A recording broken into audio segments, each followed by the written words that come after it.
¿Qué tal, gente? ¿Cómo andan? Bueno, hoy aparezco a la tarde, porque, no sé, se me ocurrió. Digo, están pasando cosas tan rápidas en el mundo que está bueno rápidamente usar un poquito de tiempo libre para hacer una reflexión. Y esa reflexión es lo que está pasando en Francia, lo que está pasando en Bélgica, eh, lo que está pasando en Nepal, en Katmandú. Eh, y bueno, y después una triste noticia sobre lo que ha pasado en Estados Unidos, un asesinato político más, Iván. Al principio, sobre el tema del asesinato de este chico Charles Kirk, líder conservador, cristiano, protestante, digamos, no católico, pero bueno, ya a estas alturas del conflicto, que sea católico, cristiano, o mejor dicho, que sea católico, protestante, mormón, testigo de Jehová, cátaro, no sé, lo que sea, me parece que estamos todos en el mismo bote, porque del otro lado, en el otro bote, hay una sarta de enfermos mentales que se nota que, por lo menos en Estados Unidos, están perdiendo el poder o han perdido el poder y están desatados. Pero bueno, Estados Unidos tiene una larga tradición de asesinato político, es decir, ese es el lado oscuro de por ahí de una de las repúblicas con sistema político más perfecto y hasta más admirado por el resto del mundo, o del mundo que se le llama civilizado, que somos herederos de la tradición grecorromana. Este, pero bueno, tienen este problema, ¿no? Que viene desde temprano siglo XIX con asesinatos políticos. El mismo Trump, ¿no? Si no hubiera hecho un gesto de más ese día en ese meeting de presentación de su campaña, hoy seguramente estaría enterrado o convertido en cenizas, ¿no? Bueno, ayer le tocó a este chico, teóricamente fusilado, fusilado no, es decir, sí, fusilado teóricamente desde un francotirador. La verdad que mucho no quise meterme en las profundidades, en los detalles, pero bueno, estamos ante una batalla cultural, creo que hasta una batalla religiosa. Hay una guerra de religión contra los que tienen fe y los que no tienen fe. Volvimos de vuelta al siglo XVI, XV, XVI, XVII. La guerra de religión está de vuelta presente, nada más que antes nos peleábamos entre musulmanes y cristianos, después nos peleamos entre cristianos contra cristianos, ahora estamos peleando cristianos contra no cristianos. Quizá por ahí necesitemos una mano de nuestros amigos los musulmanes, o nuestros hermanos en la fe musulmanes, para poder terminar con esta derrota. No sé, quizás es la visión de un sudamericano, argentino, rioplatense, el cual esta tierra siempre fue pródiga para todo hombre que quisiera ocuparla de buena voluntad, ¿no? Que no viniera obviamente a cagar al prójimo, sino que con su trabajo, su esfuerzo, su renta y lo que fuera, viniera acá. Por eso creamos el país que tenemos. Un ejemplo, por eso vemos la selección nacional de fútbol, por ejemplo, esto para los que nos siguen fuera del país, y vemos la variedad de idiomas, ¿no? Alemanes, italianos, españoles, irlandeses, turcos, todos mancomunados para un solo objetivo, ¿no? Debe pasar en pocos lugares eso en el mundo, seguramente. Pero bueno, esa es la visión que tiene un sudamericano, primeramente un hijo de españoles, que además tenemos esa tradición, ya desde la monarquía de los Habsburgo, de tratar de unir y no de separar. Y después, obviamente, después de 1810, la clase criolla dirigente siguió ciertamente con ese barniz de seguir juntando, de no separar. y ni hablar después cuando, bueno, obviamente cae el rosismo y entra lo que es la generación de lo que se va a llamar la generación del 80, y que va a abrir el país. Comprende que la única manera de salvar al país es abriendo la inmigración, entre ellos un día como hoy, no es joda, hoy es 11 de septiembre, es un día especial, porque hoy es el día del fallecimiento. Primeramente es el cumpleaños de mi mejor amigo, y segundo es el fallecimiento de Domingo Faustino Sarmiento, que fue uno de los máximos, digamos, sustentadores de la teoría de que la Argentina tenía que abrir las puertas a toda la gente de buena voluntad que quisiera venir a poblar este país a trabajar. Y creo que se logró, ¿no? Con todos los temas, los problemas que tenemos, pero creo que dentro de todo eso somos una sociedad modélica. Estados Unidos me parece que hizo algo más o menos parecido a lo nuestro, pero creo que no unió, y ahí está el gran problema que tiene, sumado a este gran cáncer que se llama el wokismo, ¿no? Nacido en sus universidades, tanto de Estados Unidos como de Canadá, la cual, bueno, es una ideología que seguramente le debe venir bien, muy bien a las élites del Deep State, las que les encantaría tener una sociedad absolutamente dormida, y principalmente lo primero que hay que dormir es el factor masculino en una sociedad. Por eso todas estas ideologías de género, estas perspectivas de género que se le dicen, todo este tema de derechos para minorías que teóricamente no tienen por qué aceptar las mayorías, y que esas minorías terminan teniendo más derechos que las mayorías. Bueno, es básicamente la ideología woke, es la lucha y la tratar de destruir la ley natural, el derecho natural, o básicamente el sentido común, ¿no? Como decía uno de los padres fundadores de los Estados Unidos. Es básicamente eso, ir contra el sentido común de las cosas. Esa es la lucha que creo que se está dando en estos momentos, por lo menos en Occidente. Yo creo que Oriente lo tiene muy claro eso, tanto chinos como rusos y persas. No está en discusión esa cuestión. Esa discusión la tenemos Occidente, que básicamente está en un proceso de acelerado derrumbe, y quizás por ahí nosotros, el cono sur, seamos un poco ese lugar en donde si las cosas se derrumban, quizás por ahí la luz de la vuelta a las mejores épocas venga por este lado. No lo sabemos, no lo sabemos. Hablando de Occidente y Oriente, y principalmente primero de Occidente, sabemos que las cosas en Francia están bastante complicadas. Ha renunciado el primer ministro, ahora han puesto un primer ministro nuevo, es decir, Macron no la pega, se quiere hacer el Petit Napoleón, se quiere pelear con Francia, con Rusia nuevamente. Le va a salir mal la apuesta, ya le salió mal en 1812, no creo que le salga bien ahora, que es mucho menos que Napoleón.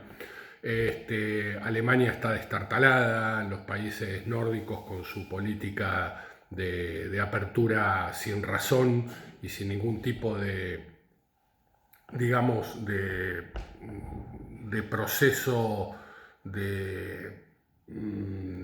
digamos, ¿cómo les podría decir? De proceso de aclimatación de parte de otras culturas, lo está pagando muy caro. Suecia es un ejemplo. Entonces, vemos el ejemplo de Oriente y nos vamos de vuelta a Nepal, que es obviamente hemisferio oriental. Y en Nepal pasó algo muy importante, que en el año 45 el general Perón decía, y esto siempre mi padre lo nombraba y a mí me quedó grabado como si fuera en bronce: o hay cuando los pueblos se cansan porque hacen tronar el escarmiento. Perón lo decía con esa forma de expresiones tan campechanas que tenía, que es una de sus grandes activos políticos. Pero simplemente esto en el siglo el siglo XV, finales del siglo XV y principio, no, siglo XV no, mejor dicho, en el finales del siglo XVI principio, y en el principio del siglo XVII, hubo un señor que se llamó Lope de Vega, uno de los grandes escritores del siglo de oro español, junto con Quevedo, con Calderón de la Barca, con Góngora, aunque a muchos no les guste. o Pérez Reverte convirtió lo de Góngora y Quevedo en un River y Boca. Es algo interesante lo que hizo ahí el amigo Pérez Reverte. Escribió una obra que se llama Fuente Ovejuna. Fuente Ovejuna rápidamente trata de un pueblo que obviamente estaba dominado por una casta que oprimía terriblemente a la gente principalmente desde lo económico y también desde lo político. Y llegó a tal el nivel de hartazgo que el pueblo se unió rápidamente y lo que generó fue matar al comendador o el encargado del pueblo, es decir, el encargado o el representante del rey o de la corona en ese pueblo. Y acá en la inteligencia artificial, que la verdad que es bastante práctica para poder charlar un poquito de estos temas, aunque obviamente uno tiene que tener una idea de lo que está hablando, me dice que la frase principal de la obra Fuente Ovejuna de Lope de Vega es difícil de resumir en una sola frase, pero algunos temas y frases claves que la definen son: la lucha contra la opresión. La obra gira en torno a la rebelión del pueblo de Fuente Ovejuna contra el comendador Fernán Gómez de Guzmán, quien abusa de su poder y comete injusticias. ¿Les suena? En Francia, en Occidente en general, ¿no? En la Unión Europea, ¿no? El amigo Zelensky. La unión del pueblo. La frase Fuente Ovejuna lo hizo se convierte en un grito de guerra y unidad para los habitantes del pueblo, quienes se niegan a delatar a los responsables de la muerte del comendador. La búsqueda de justicia.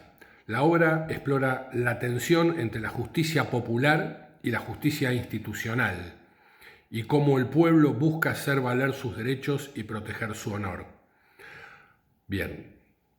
En general, la obra Fuente Ovejuna es un drama que explora temas de poder, justicia, honor y solidaridad en el contexto de la España del siglo XV o siglo XVI. Lope de Vega en el siglo XVII,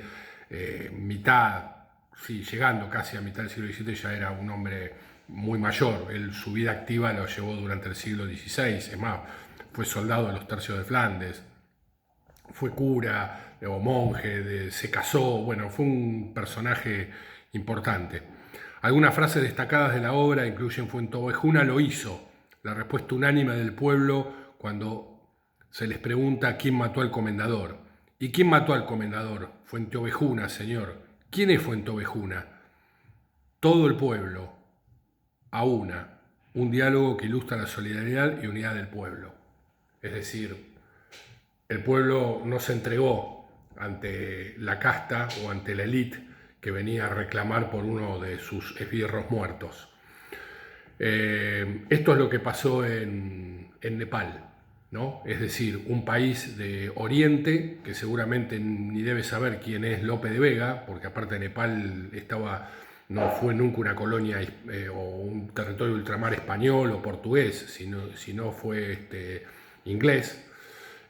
Sin darse cuenta hicieron un Fuente Ovejuna. Capturaron al primer ministro, lo desnudaron y tiraron al río al ministro de Economía, prendieron fuego la casa del presidente, del primer ministro, mataron a la primera dama, que estaba acusada de corrupción, de quedarse con fondos internacionales de rescate por un problema que había tenido Nepal, creo que una tormenta o algo que había tenido que había llevado muchos muertos. Y había generado muchos desastres desde lo material y estaba acusada de haberse quedado con todos esos fondos. Bueno, ahora lo debe estar disfrutando en el infierno, la hija de puta. Bueno, esto es Fuente Ovejuna. Seguramente van a empezar el ejército nepalés ya tomó control sobre las calles de Katmandú, pero seguramente ahora vendrán las preguntas. Bueno, espero que los nepaleses, sin darse cuenta, respondan igual como se le ocurrió a Lope de Vega llevar esta novela a buen fin, como se llama Fuente Ovejuna. Estos son ejemplos que tenemos que tomar. Yo lo digo acá en América, en donde obviamente todavía queda un poco de sabiduría política en el pueblo. El tema es para los muchachos de Europa, ¿no? Digo, para españoles, alemanes, franceses, belgas, holandeses, polacos, que digamos que están gastando plata en cuestiones que me parece que no se justifican y que encima están intentándole taparle la boca al pueblo. Y me parece que ahí está la clave de todo. Al pueblo le puedes meter la mano en el bolsillo muchas veces, le puedes tocar el culo, le podés mentir, le podés decir una cosa y a los 10 segundos hacer otra, como generalmente hacen los políticos, ¿no? Lo podés meter en una guerra, lo que sea, que después obviamente ese pueblo va a agradecer el sacrificio que hicieron la gente que fue a pelear en nombre de él o en nombre de su bandera. Pero lo que no se le puede hacer a una persona es taparle la boca y que esa persona no pueda expresarse. Diga lo que diga, ¿ok? Siempre hablando desde lo narrativo, ¿no? Siempre expresándose desde lo verbal, ¿no? Porque después, ¿qué pasa? Y bueno, si no te dejan expresar desde lo verbal, pasamos al uso de la fuerza, ¿no? Que eso, bueno, hay que ver digamos, qué sistema se puede utilizar.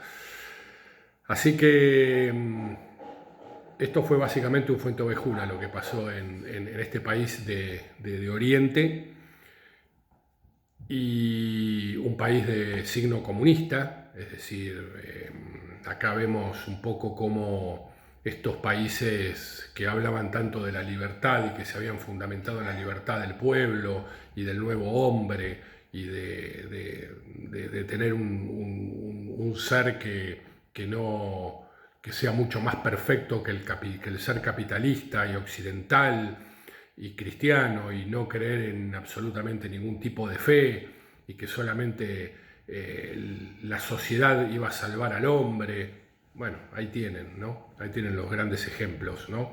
Nadie se salva solo, solamente la fe te salva, y ahí está la clave, me parece. La clave está ahí, en la cuestión de que están apuntando contra la fe. Le quieren romper la fe a la gente. Esa es la verdadera batalla. Ahí están los muertos como James Kirk o alguna otra persona, o los chicos que murieron el otro día, que mucho no se supo, no han dicho, en un colegio, también en Estados Unidos, en un colegio católico, en donde un ex alumno que se convirtió en travesti ingresó con un arma y mató a la capilla del colegio y mató a una serie de chicos. Bueno, es algo que Estados Unidos eso lo tiene que rever. Como ustedes saben, yo soy un amante de las armas de fuego. En este momento, por cuestiones económicas, me he tenido que desprender de todo el armamento que poseía, legal, obviamente. Pero siempre desde los 15 años que practico tiro. Y siempre tuve una visión un poco, digamos, difícil de expresar con la política que tiene Estados Unidos con respecto a la cuestión del acceso de las armas de los civiles. A ver, yo estoy absolutamente de acuerdo que los civiles tenemos que tener derecho a la tenencia, y algunos obviamente a la aportación, quizás por nivel de peligrosidad o por los trabajos o actividades que desarrollan. Pero la tenencia para el tiro deportivo me parece que es un derecho inalienable para todo el mundo. Ahora me parece que tiene que haber un cierto criterio para ver a quién se le puede dar un arma y a quién no. Quién está en condiciones psicológicas para tener un arma en la mano y quién no. Pero bueno, ahí hay un lobby muy fuerte que es de la NRA, de los cuales hay muchas acciones de las que estoy totalmente de acuerdo, y en otras acciones me parece que ellos tienen el criterio de que no hay que dar un paso atrás, que dar un paso atrás es entregarle la victoria, entregarle el campo al enemigo, entre los cuales están los woke, Y fíjense que los woke utilizan estas mismas herramientas para sacarse de encima a sus enemigos. Así que ellos mismos se pisan el palito, porque si fueran un movimiento pacifista como dicen, la bandera esa multicolor y todo eso, en teoría no tendrían que ser antiarmas, y al final utilizan las mismas herramientas que teóricamente dicen que utiliza la derecha o la ultraderecha para sacarse de encima a sus enemigos políticos. Es raro, ¿no? Es todo bastante complicadito la cuestión. Así que bueno, muchachos, era esto solamente. Lo de James Kirk es lamentable, pero básicamente es esto. Esto en Estados Unidos iba a pasar. Se sabía de que el Partido Demócrata, que está absolutamente fuera de sí, iba a terminar de esta manera, que se iban a generar estos brotes, que iba a seguir habiendo violencia política.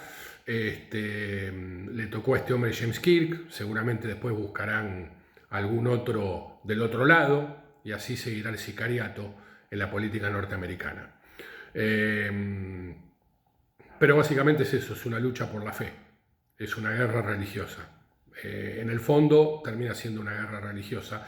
A las élites no les conviene que la gente tenga fe, porque la fe te da fuerza, te da, más allá que estés en el peor de los momentos, en el peor de los pozos, con la fe, uno tiene la fuerza y tiene como una especie de coraza para poder aguantarse todos los disparos que vengan y seguir atacando. Una persona sin fe, solamente que cree en lo que ve, en lo que toca únicamente, no tiene absolutamente ningún tipo de posibilidades. Le dejo esta reflexión. Agur.